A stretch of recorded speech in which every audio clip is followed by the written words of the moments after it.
नमस्ते दोस्तों। आज मैं आपसे एक ऐसे किताब के बारे में बात करने वाली हूँ जिसने न केवल मेरी सोच बदल दी बल्कि दुनिया के बड़े बड़े दिग्गजों जैसे स्टीव जॉब, विराट कोहली की ज़िंदगी पे भी गहरा असर डाला है। मैं बात कर रही हूँ परमहंस योगानंदन जी की कालजयी रचना एक योगी की आत्मकथा की। आज के इस वीडियो में हम जानेंगे दोस्तों, यह किताब हर किसी को क्यों पढ़नी चाहिए। यह किताब सिर्फ एक व्यक्ति की कहानी नहीं है दोस्तों, बल्कि एक आध्यात्मिक खोज की यात्रा है। परमहंस योगानंदन जी ने इसमें अपने बचपन, अपने गुरु स्वामी श्री युक्तेश्वर गिरी जी से मिलन और ईश्वर की प्राप्ति के लिए किए गए अपने संघर्षों और चमत्कारों का वर्णन किया है। दोस्तों, यह किताब हमें बताती है कि योग सिर्फ शारीरिक कसरत नहीं है, बल्कि आत्मा का विज्ञान है। दोस्तों, इस किताब की सबसे खास बात योग क्रिया की व्याख्या है। योगानंद जी समझते हैं कि कैसे सांसों के नियंत्रण और ध्यान के माध्यम से हम अपने भीतर की असीम शक्ति को जगा सकते हैं। इसमें विज्ञान और आध्यात्मिकता का एक अद्भुत संगम देखने को आपको मिलेगा।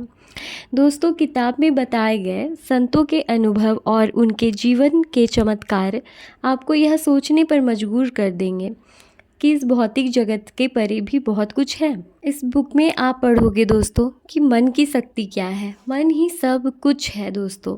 यदि आप चाहें कि आप सोच लो कि मैं बीमार हूँ तो मैं बीमार हूँ, अगर आप सोच लो कि नहीं मैं स्वतंत्र हूँ तो मैं सच में स्वतंत्र हूँ।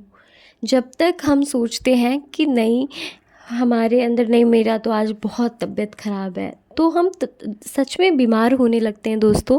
अगर हमारी तबीयत ख़राब ना हो फिर भी, बट जब आप निश्चय कर लोगे, जिस समय सोच लोगे कि नहीं मैं बिल्कुल स्वस्थ हूँ, तो फिर आप जितने भी बीमार हो आप देखोगे कि आपके जो शरीर के तंत्र हैं ना, वो ऑटोमेटिक ही ठीक होने चालू हो जाते हैं।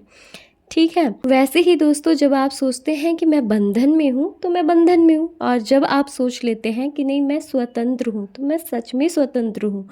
ये होता ही है दोस्तों। अच्छा, इस पे सफलता पर भी एक मुझे बात समझ आई कि जैसे सफलता का अर्थ केवल दोस्तों पैसा कमाना नहीं है, बल्कि अपने भीतर की जो शांति है ना, उसे बनाए रखना है और बनाए रखते हुए अपनी जिम्मेदारियों को निभाना है। जिम्मेदारी निभाना कोई बहुत ही कठिन टास्क नहीं है, यह बुक हमें यह भी बताती है। बस मन की शांति को अगर आप ढूंढ लो ना दोस्तों, तो आप सारी जिम्मेदारियों को बहुत ही अच्छे से निर्वाह कर पाओगे। अच्छा, फिर ये बुक आपको दृष्टिकोण भी देती है। जैसे दुनिया को बदलने की कोशिश जब हम करते हैं तो हमें पहले सोचना चाहिए कि हमें खुद को बदलना है। अगर हम खुद को देखेंगे और खुद को बदलेंगे ना, तो आप देखोगे कि दुनिया उसी पल बदल गई है। फिर इस बुक में आपको और दो कथा, ऐसे तो कथा बहुत सी है, पर मैं दो कथा के बारे में बता रही हूँ आपको। पहला कथा है जब स्वामी जी मिल जाते हैं प्रणवानंदन महाराज जी से।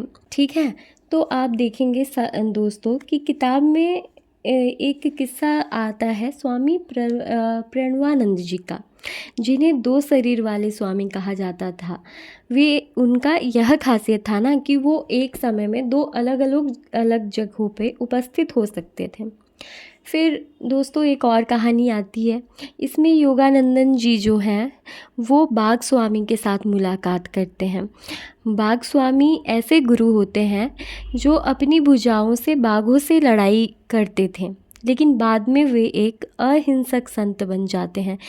तो आप सोचिए दोस्तों कि अपनी भुजाओं से बाघों से लड़ाई करने वाला हिंसक व्यक्ति कैसे एक अहिंसक संत बन गए।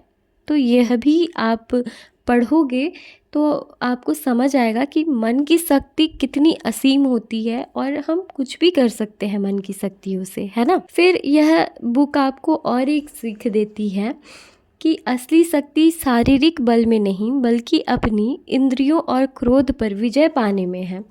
ईश्वर के बारे में आपको एक बात यहाँ मिलेगी कि ईश्वर का अर्थ केवल प्रेम है, उनका धर्म भी प्रेम है और ईश्वर का मंदिर भी सिर्फ प्रेम है।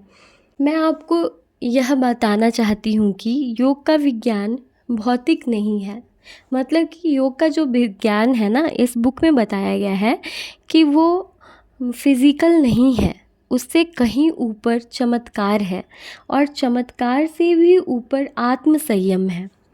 दोस्तों, क्या आप जानते हैं कि स्टीव जॉब्स जो थे, उनके आईपैड में ना केवल एक ही किताब डाउनलोड रहती थी और वो यही किताब थी, ऑटोग्राफी ऑफ योगी। यह उनके आईपैड में हमेशा रहती थी दोस्तों।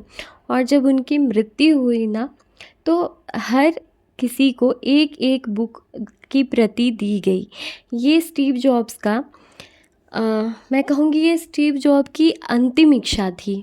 और इतना ही नहीं, स्टीव जॉब जब जिंदा थे तो वो साल में एक बार यह बुक को ज़रूर पढ़ते थे। जो दोस्तों, और एक बात है कि यह बुक आपको एक बार पढ़ने में समझ नहीं आएगी, अच्छा बहुत लगेगा, मन में बहुत शांति होगा, बहुत सी चीज़ें सीखेंगे कि शरीर के भी पॉइंट्स को दबा करके, कुछ कुछ पॉइंट्स को दबा करके हम कैसे अपने आत्मशक्ति को जागृत कर सकते हैं।